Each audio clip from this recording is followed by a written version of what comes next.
It's fast and can convey a larger number of people per time. It's urban and uses an exclusive rail track. It could be overhead or underground. I'm talking about a metro rail. On this episode of the program, we are taking a ride to see how the Lagos Blue Line, the electrified one, is aiding commuting in the state and linking communities. Welcome to Community Reports. I am Dari Idu.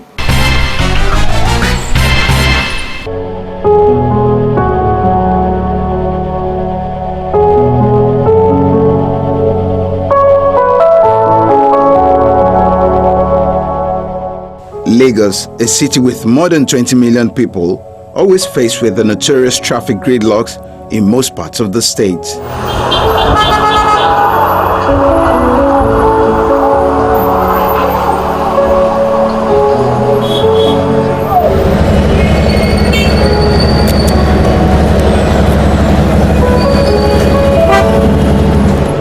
There's always been the need to rethink the transit arrangements in the state. A bustling commercial city needs an intermodal transport arrangement, and the idea of a metro rail is a good one.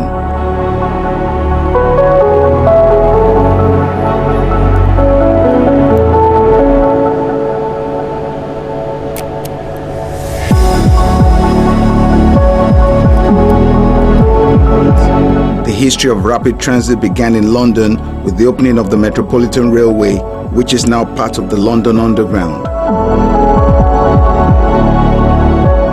By World War I, electric underground railways were being used in Athens, Berlin, Boston, Budapest, Glasgow, Hamburg, Istanbul, Liverpool, New York City, Paris, and Philadelphia.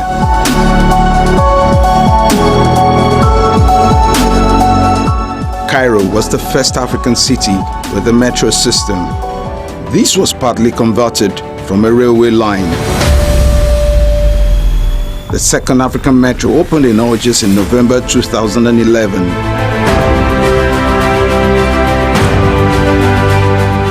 When former British Prime Minister Boris Johnson came to Nigeria in March, he tried to woo the Lagos state government, making a case for the British government to be involved in the interstate infrastructure. I used to be chairman of Transport for London. You need to allow talent to move. I mean physically move. You need people to be able to move swiftly and affordably, cheaply, from where they live to where they can maximize their talents. Absolutely fundamental, absolutely fundamental.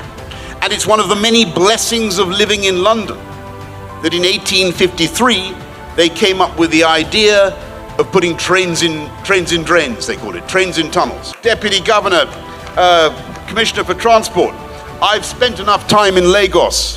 It's wonderful to be here, but I spent enough time in Lagos to know that you have the occasional traffic jam.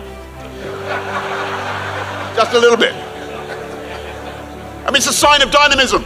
It's a sign of growth. It's a sign of activity. But it's a barrier to opportunity. It's a barrier to the unleashing of potential. And I know that you are building wonderful mass transit systems and a metro. How's it going? Fantastic. What I want to say to you today, in an absolutely unashamed way, as the former chairman of Transport for London, let's do it together. I know you're doing the first leg, but let's do the rest of it together. Don't do it with the Spanish, don't do it with the French, don't do it with the Chinese. Do it with Transport for London.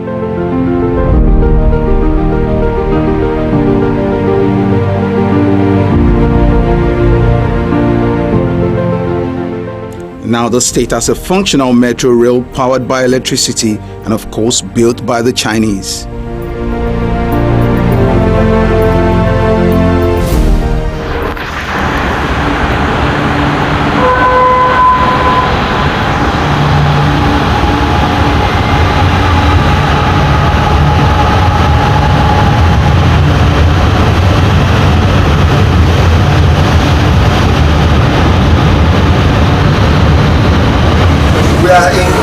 Mile 2 already. The Blue Line project is a 27-kilometer rail route designed to run from Okukumaiko to Mile 2 and then proceed to Marina via Ijora.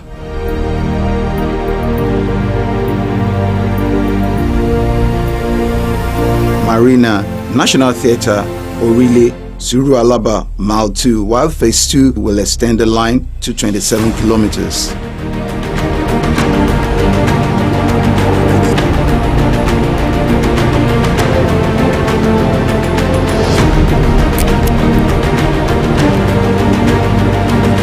The train is running, but in this case, the track is energized and very dangerous for trespassers.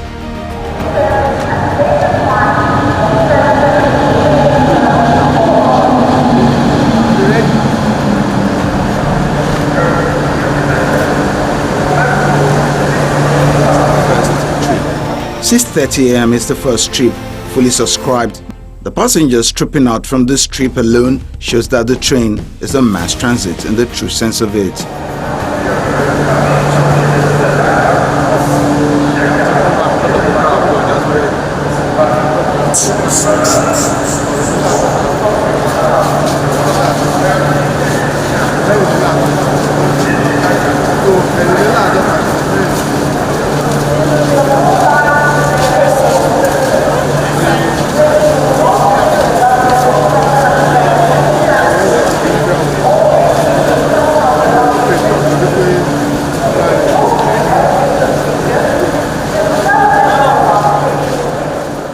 We are also taking a ride to Mile 2. It's a 20-minute trip or thereabouts.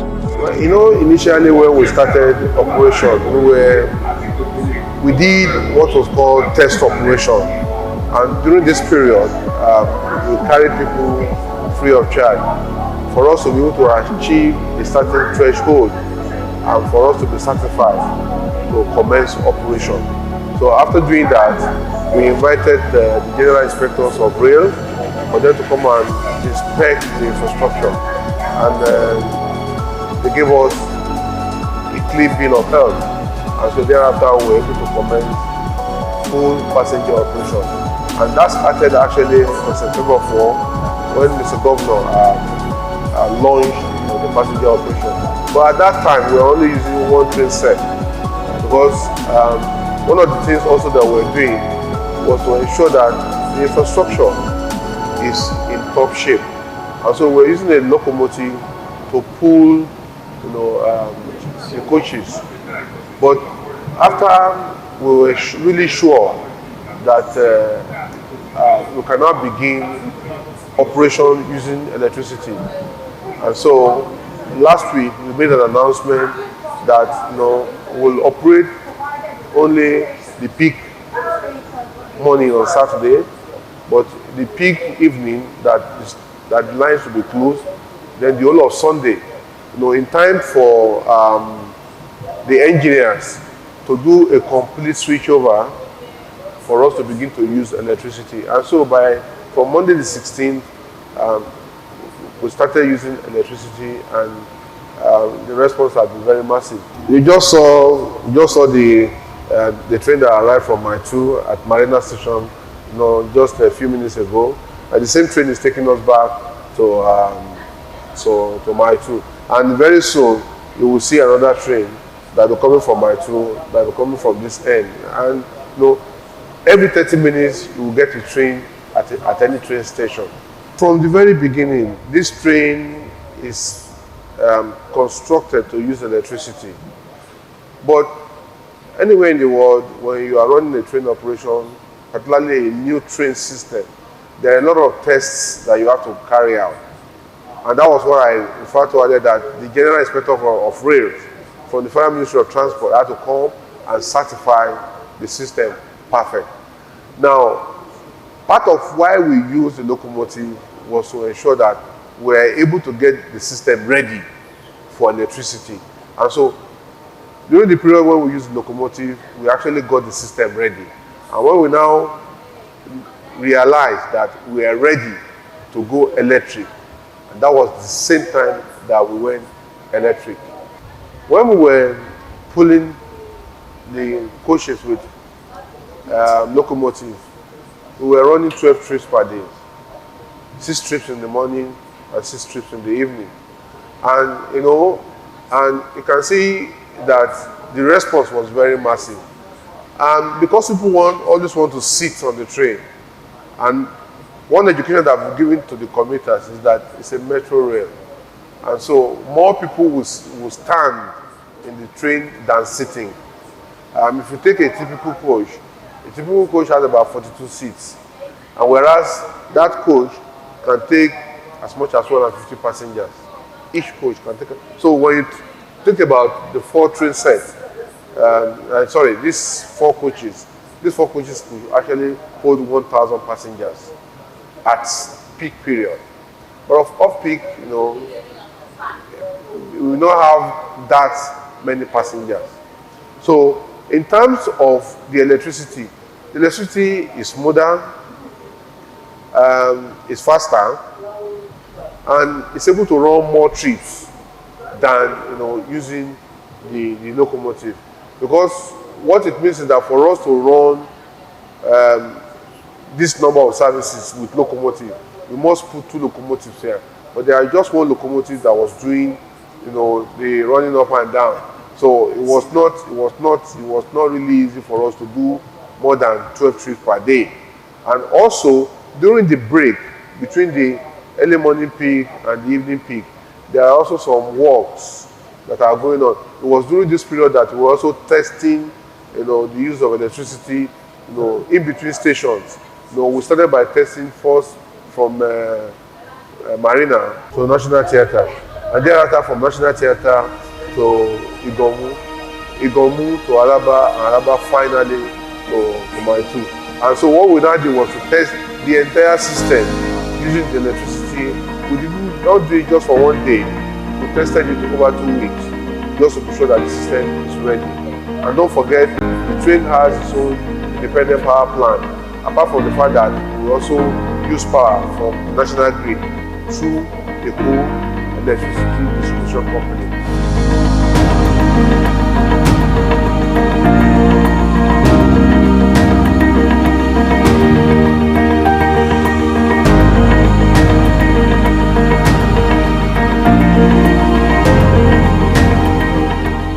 Like we know some of us no more drive. Yeah, because of the quickness of the train.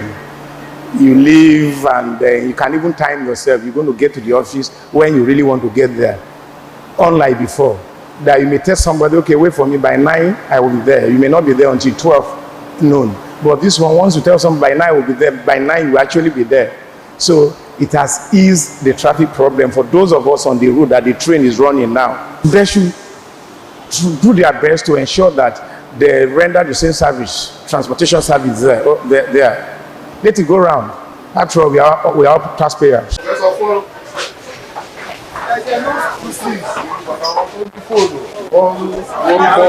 Okay.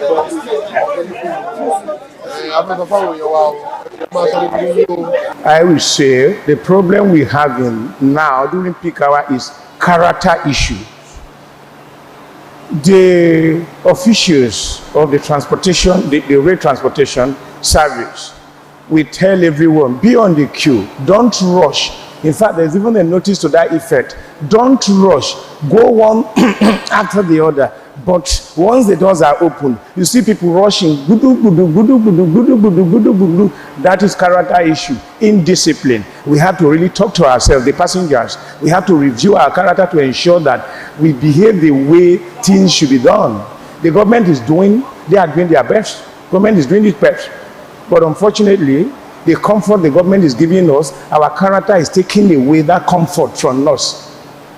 When boarding is a problem, even getting that, you saw just now how people were rushing out, pushing, which is not right. Aziz Akonde is a lawyer. He uses the train to commute to work and back home. I've been using the service since it started, and I feel there were certain struggles when it started due to the rushing and everything. But I mean, given that people are seeing it for the first time, I think it's quite, we quite understand why it was like that. But we have to confess that the last couple of days that we've been experiencing a lot more trips. I think it's been really convenient, very comfortable. In one word, fantastic. Given the way people tend to rush in, rush out, and given also the number of people that will gather in a place at the same time, especially when you consider the kind of rush we see at Marina, especially during the rush hours. I think maybe improvement in security, maybe more armed policemen, people who are well trained such that they guide passengers as to not to go near the track and all those things. I think that one can ask more around that. I think passengers need to be educated more. For example, there's no point rushing for seats on this train. It's a short distance train, maybe 25 minutes max. People need not rush for seats. If you have seats, fine. If you don't, fine. I think that people should also be educated about how they treat women, old people, disabled people, pregnant women, and people who may need special care. I think that people need to be educated as to how to give them special privileges so they have seats. Apart from that, generally, I think we could just expect improvement generally. And we've been promised that there are still going to be more trips before the end of the year. I believe that if the trips are increased and are well maintained, people are educated, this is going to have real significant effect on the traffic because it's going to cut people having to travel with buses and cars. Like, for example, I've parked my car for about 1 week now. I haven't even, and yet I've been going to work and back. I live on the mainland and I work on the island. So I believe there are many people like that. So if these services is improved, people using more, I believe that it's going to have effects. It's going to cut down traffic a lot.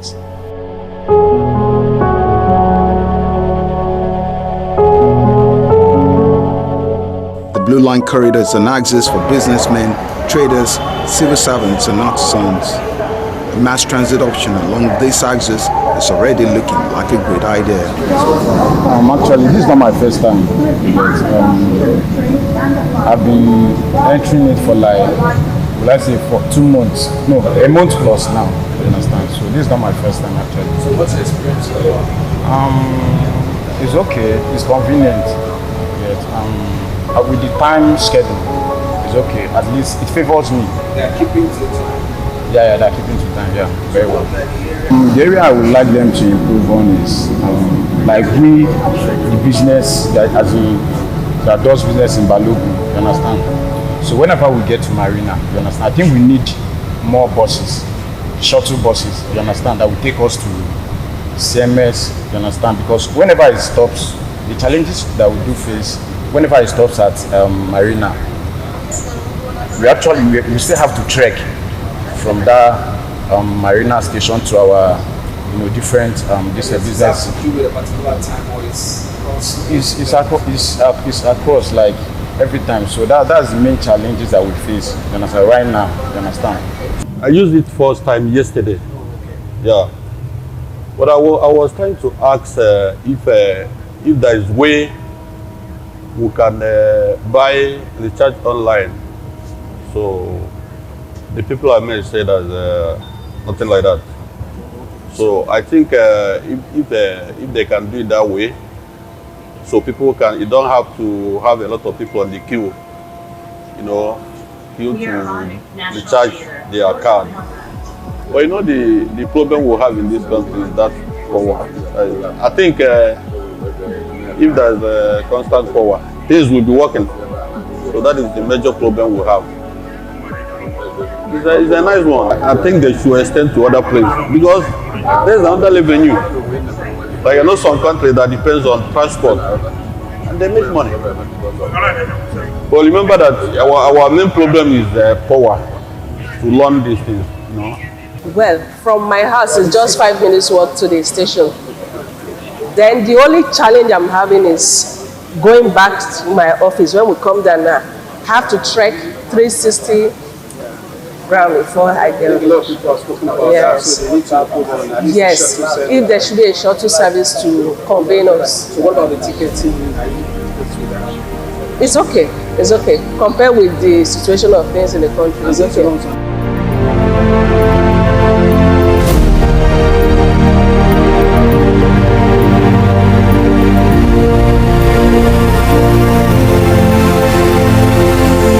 Yes, the power system of this train is different, but the Lagos State Metropolitan Area Transport Authority, LAMATA, says passengers shouldn't be bothered, provided they follow the guidelines set for using the train. Okay, well, there are a lot of processes that will have to happen before, you begin to use electricity. So we had an agreement with the electricity distribution company being a public power supply. So they are the principal supplier of electricity to this system. Then we reckon that there could be challenges, there could be issues with power. So what will we do if, for instance, there's a collapse of the national grid? And so we have an independent power plant that will power the system when there is shortage of supply from the national grid. Then there's also a third level of electricity, which are the batteries on the train, is the UPS system.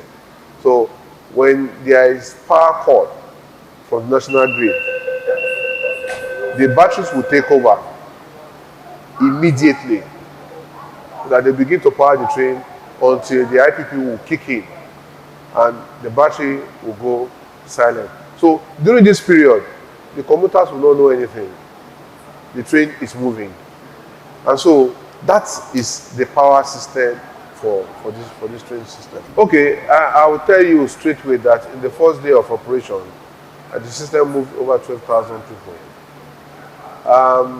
During the second day, I think it also moved a number close to that, a little bit over, it's almost 12,000 passengers, but I don't have the exact figure. And what we have done is that the state government's business is not business. It's to provide the enabling environment. So the state government has built this infrastructure, it has provided the rolling stock. So what government has done is to also concession the operation and maintenance to the private sector. Also, the health benefit of this, it's not it's eco-friendly. There's no emission, from the train. So maintenance is guaranteed that it will maintain to the highest level. And let me also tell you part of what we suffered when we're running with one train set. Every time people rush into the train, it affects the door. So they have to fix the door every evening before the following day's service. We are continuing with our advocacies. We have done advocacy in 7 different languages, or 7 spoken languages, if I put it that way. We have done in English, we have done the Pidgin, we have done Yoruba, we have done Igbo, we have done Hausa, we have done Egu, and we have done French. Because we know that this corridor also has a lot of people coming from the neighboring Republic of Benin. So in terms of security and safety, this corridor has over 300 CCTV. And so we know what is going on at every station. We know what is going on along the corridor. So they are monitored constantly. So I can assure you that the safety of the people is guaranteed. Then on the train also we have security people on the train who are monitoring what is going on. So that's the train that I spoke to you about.